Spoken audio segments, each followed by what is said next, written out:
Welcome to the Stephen Mansfield Podcast.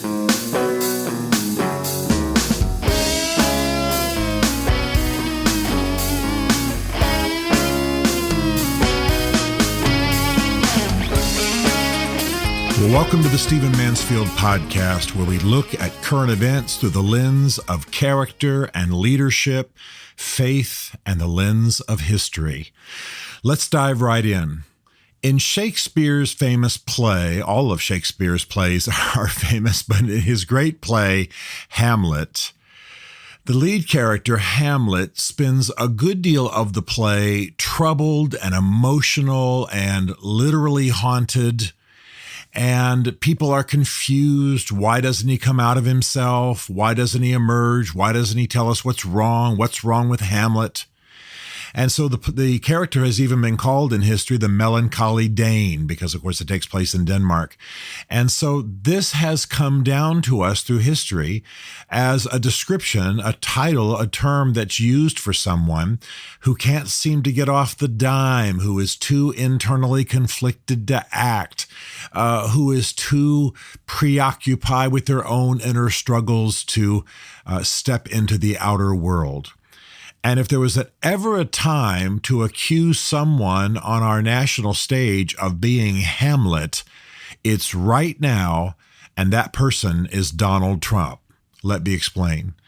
I'm recording this on August the 14th, 2024. I rarely tell you what the dates are on which I record because it's not important information and it's not relevant to what I'm talking about.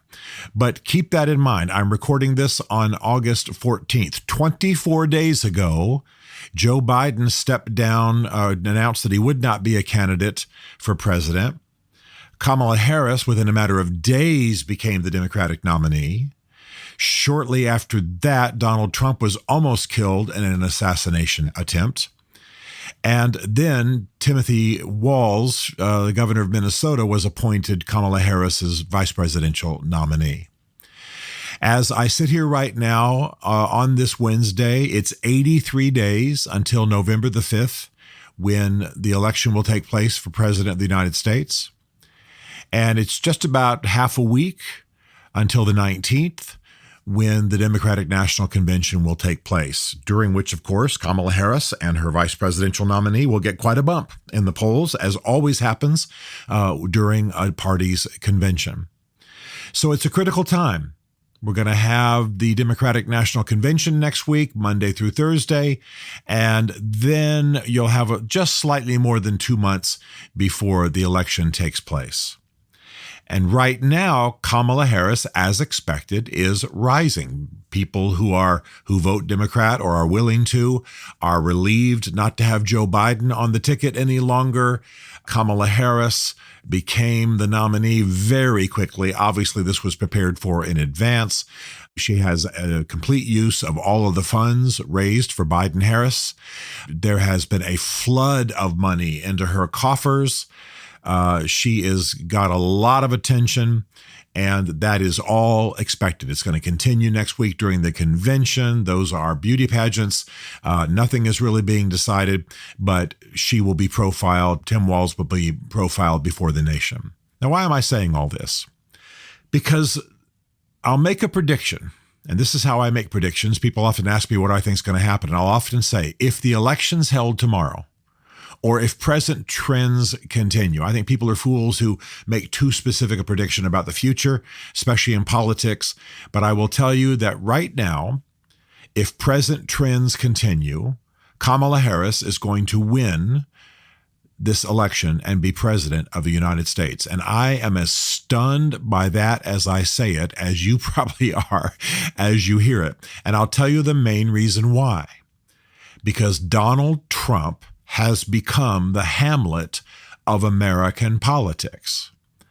Now, Kamala Harris is out there defining herself, and part of the reason she has to define herself is that she hasn't been defined, which is stunning because she's been the Attorney General of one of our major states. She's been a U.S. Senator, and she's been Vice President for 4 years. But people don't know who she is or what she believes because she's a bit of a political chameleon. She is hard left. The policies she is pushing for are stunningly socialist. Tim Walz is even further in that direction. I may do a podcast on him down the road, but let's just keep our eye on the ball here. And she is gaining a lot of attention because she morphs, she chameleon. She's pretty and or at least an attractive looking woman, and she's fairly articulate when she's well scripted. She's not taking any interviews with the press as of yet. That was the Biden strategy in the last presidential election. She's going to do that again because she does not do well in interviews. She is not quick, and she's not very smart. Even though she's a lawyer, you would think somebody with a JD would be smart, but she does not present in those terms. But she's defining herself. She's out there. She's making speeches. She's filling arenas. People are excited to have somebody who's an African-American woman, or at least a woman of color. I'm not going to get into that debate, nor do I think Republicans ought to. And she's gaining a lot of attention. Obviously, the press loves her. Press tends to be left-leaning. Obviously, Americans are, many of whom are disgusted with Trump, turning to her, delighted to have somebody more energetic than Joe Biden. So she's got the attention, the cameras, the money, all focused on her. Now, all of that is as expected. What's not expected is what Donald Trump is doing. I do some leadership consulting, and I tell leaders that you've got to work in the days of peace to master your inner struggles, to master the lesser angels of your nature, to get on top of everything from your temptations to your deformities of soul. Because in the day of crisis, in the day of battle, in the day of pressure and emergency, your deformities will be forced to the surface. If you have a tendency to cowardice, if you have a tendency to depression, if you have a tendency to be easily hurt, et cetera, I could go on and on. Those things will damage you when you step on the stage of your destiny, when you're in the battle of your lifetime, when you're in the struggles that naturally come with leadership. And so I urge them not just to think about the day of crisis, but to take the opportunity of the peaceful days, the quiet background days, the day sitting under a tree in your backyard, and get on top of the issues of your soul. Get help, get therapy, turn to God, do what you need to do to deal with the cracks in your soul. Well, we all know that Donald Trump has got serious inner darkness, and that seems to have ascended right now. And it is possible that because of this man's inner darkness, let's call them inner demons, call it his smallness if you want to, his immaturity if you want to, whatever you want to call it, the fact is that has gained the upper hand. And right now, he is the Hamlet of American politics. His aides are telling us publicly that he sits in meetings and repeatedly just calls Kamala Harris a bitch. That's what he does. That's his big response. He is preoccupied for some weird reason with Hannibal Lecter, who is a fictional character. A fictional character who, by the way, eats people. He is preoccupied also with the size of crowds and comparing the crowds between Kamala Harris and his crowds and claiming that her crowds are doctored and that they're AI engineered and they're not real. And of course, it's not true. I mean, have photographs been doctored for both sides? Absolutely. But Kamala Harris is filling stadiums and doing well. Trump can fill stadiums too. We all know that. But he's the one who's preoccupied with who had more, and they're lying about the size of their crowd, and it's all fake news and so on. Absolutely debilitated. He has not been able to pivot and focus now his energies on Kamala Harris and Tim Walz as opposed to Joe Biden. He is upset. He feels wronged. He believes the Democratic Party has pulled a fast one. He can't recover from that. He continues to attack her for ridiculous things. You do not want to attack her because she's a woman. You do not want to attack her because she's a woman of color. I've discussed that in a recent podcast. I mean, you're just distancing people. I described in a recent podcast how we went before a National Association of Black Journalists and sat around questioning what color, what ethnicity Kamala Harris was. Stay away from it. Stay away from it. All you're doing is alienating people. And by the way, Donald Trump knows he's got some racism in his history, maybe not his personal. I won't say that. But I will say his father was known for being sort of a racist landlord. Some people would say slumlord. He's got that in his history. His father made statements like that. Donald Trump's got to step away from that. But no, what does he do? He goes right into it. His campaign, because he's not providing leadership, is putting out ridiculous campaign commercials. One of them has to actually spends time taking on Kamala Harris for her dancing. Now, I got to tell you frankly, I think that Kamala Harris is sort of an appealing, popular personality. I don't mean to me. I just mean people like that she laughs. They like that she's not an attractive woman. I don't mind saying that. They like that she dances. They like that she's got energy, especially in the wake of Joe Biden. So these are positives. And what's bothering Trump is that by comparison, he's now the older person. She's in her late 50s. He's in his late 70s. I think there's 19 years between them, 15 years between them. Now he's the older one. He's the Biden figure in this campaign. He can't pivot. He's heavy. He's healthy and fine by all accounts. But my point is now the narrative is switched. And he has not been able to recover himself. So he insults her, he talks race, he talks gender, he talks lies, he talks fake news. He's still upset about a stolen election. He's actually talking about that right now, speaking as though Kamala Harris is even an illegitimate vice president because the election was stolen. And look, I'm going to just say for the sake of argument, let's just for the sake of argument say that the last election was stolen. I don't believe that, but let's just for the sake of argument say it was. What does that have to do with right now? You're not going to win the election by making that claim. So Donald Trump is all tied in knots. He's all up inside of himself. He's leaking out his inner darkness. He's living in his inner adolescence and smallness. And if he does not recover himself, the clock is going to tick rapidly here. And he's already lost the narrative. He's already lost the moment. And by the way, I know this sounds very cynically political, but to almost be assassinated gives a man a chance to take the lead and speak nobly and speak with vision and speak of God and rally the nation. Trump did it, as I said in a recent podcast, for about 20 minutes, and then he moved back to being his small self. So we are in a position where Kamala Harris, the least popular vice president in American history, a virtually inarticulate politician, a person on the hard left, has actually called for a 35% corporate tax. I could just go on and on. The only sitting executive to go visit an abortion clinic. Tim Walz has actually put feminine sanitary napkins in boys' restrooms in high schools. He believes in full-term abortion. I want you to just take a moment and think about that.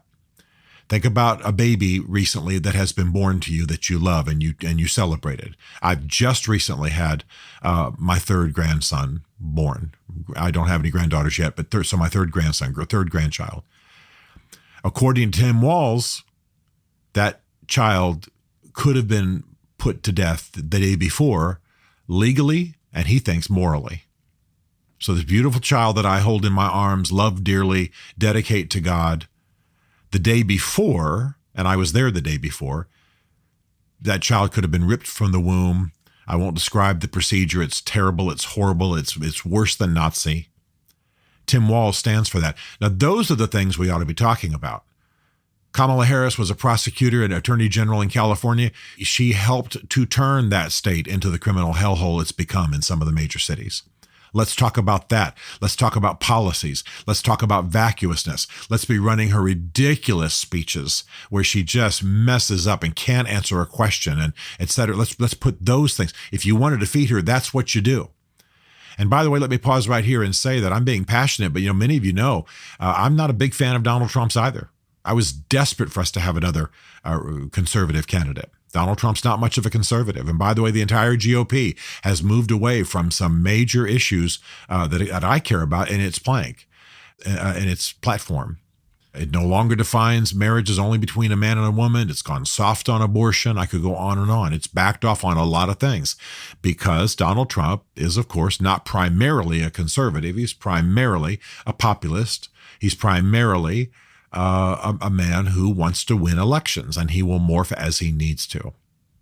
So I've never been a big fan and am not sitting here as an advocate for Donald Trump. I am sitting here as a Christian and an advocate for what now in American politics are called conservative values. I am pro-life. I do believe in a strong defense. I do believe in the rule of law. I do believe in relatively low taxes and separation of powers and containing the federal government, which has become imperial in our time, et cetera, et cetera, et cetera. I believe in federalism. I believe in all the things that have produced American greatness, and I want to guarantee them. What I don't have in the GOP and with Donald Trump are people who also champion those values. So I go around saying decision-making in American politics is often a matter between holding your nose and holding your nose tighter. You're not choosing between God and the devil. You're choosing between the lesser of two evils often. And so, yeah, I might vote in this election, and I might vote for Donald Trump. I might. But I wish that there was somebody else. And right now, I will tell you, and that's why I'm doing this podcast. Many people in D.C. listen to it. I'm grateful for that. The GOP is heading towards a defeat. And it's largely because Hamlet will not get in the race. Hamlet will not engage on the issues. Kamala Harris is easily defeatable on the issues. But Trump is turning it into a matter of personality. Now you have to decide, do you care that she's of mixed ethnicity? What do we care? We all are. I am. What difference does it make? But no, let's stay on that and alienate all the African-American voters and all the female voters. Let's do that. That's what Trump is doing. Let's be insulting. Let's call her a bitch. Every woman's going to love that. And by the way, most males of any kind of honor will be offended by that as well. You're just driving people away. This ridiculous preoccupation with crowd size reminds us of an election in which the size of our candidates' hands were discussed as though it was representative of the size of his penis. It was ridiculous. It was sordid. It was small. It was not becoming. It did not match the honor that ought to be accorded American politics and American government. And that's where we're going now because Donald Trump, Mr. Hamlet, will not engage at a significant elevated level. So yeah, I'm fiery. I'm passionate about this. It's not that I'm a big Donald Trump fan. It's that I believe that Kamala Harris and Tim Walz will drive us to the hard left in American politics, possibly even further than Barack Obama and Joe Biden did. We've got a country that's beleaguered and in trouble. We've got two major wars looming in the world and only getting bigger and worse. We've got a border that's in trouble. We've got an economy that's in trouble. Prices are high. I could go on and on. I mean, America's strong and fine, but we need vast improvement. And this is not the team to do it. This is not a time for another socialist administration. I'm looking for another team. Where's the other team? Who's going to show up, right? Who's going to play? Who's going to engage? And Hamlet's too busy nursing his assumed wounds, snarling out insults, and refusing to engage on the issues. By the way, he's a successful businessman. Speaking about economic issues ought to be natural to him. But no. He wants to talk race. He wants to talk crowd size. He wants to put out campaign commercials that criticize Kamala Harris for dancing. All right, let's get in the game. Let's get in the game. I don't know if Donald Trump's going to win this thing or not, but a presidential contest is in part about airing values, airing views, defining the American debate. I engage for that reason. I represent certain values. I'm not running, by the way. I'm just saying I represent certain values. I want to hear them contended for. I want to contend for them myself. That's what we need. The GOP may lose, but at least it can stake a claim. And be a memory in people's minds. Well, they said this was going to happen when Kamala Harris becomes president and screws up the country even further. We are in crisis, and we are largely in crisis because there's nobody showing up for the GOP. Having a hard time, by the way, even answering critics of J.D. Vance and critics of Donald Trump on matters that should be pretty easy. We're not engaged. We're not bringing our A, our B, or our C game. We're not rallying the troops. So I'm sitting here talking 24 days after Joe Biden stepped out of the race, 83 days before the election, And I'm telling you, if present trends continue, it will be President Kamala Harris.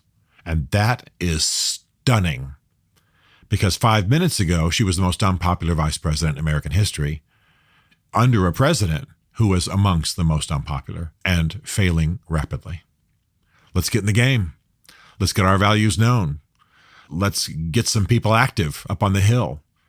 Let's reform the GOP, which has indeed become a Trump cult, and now we're suffering for it.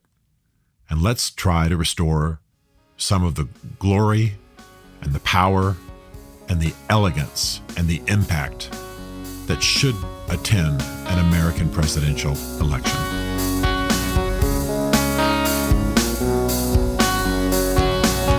Stephen Mansfield is a New York Times best-selling author, a popular global speaker, and senior fellow for public leadership at Palm Beach Atlantic University. His groundbreaking books on faith and society include The Faith of George W. Bush, The Search for God in Guinness, Mansfield's Book of Manly Men, and Lincoln's Battle with God. Learn more at stephenmansfield.tv.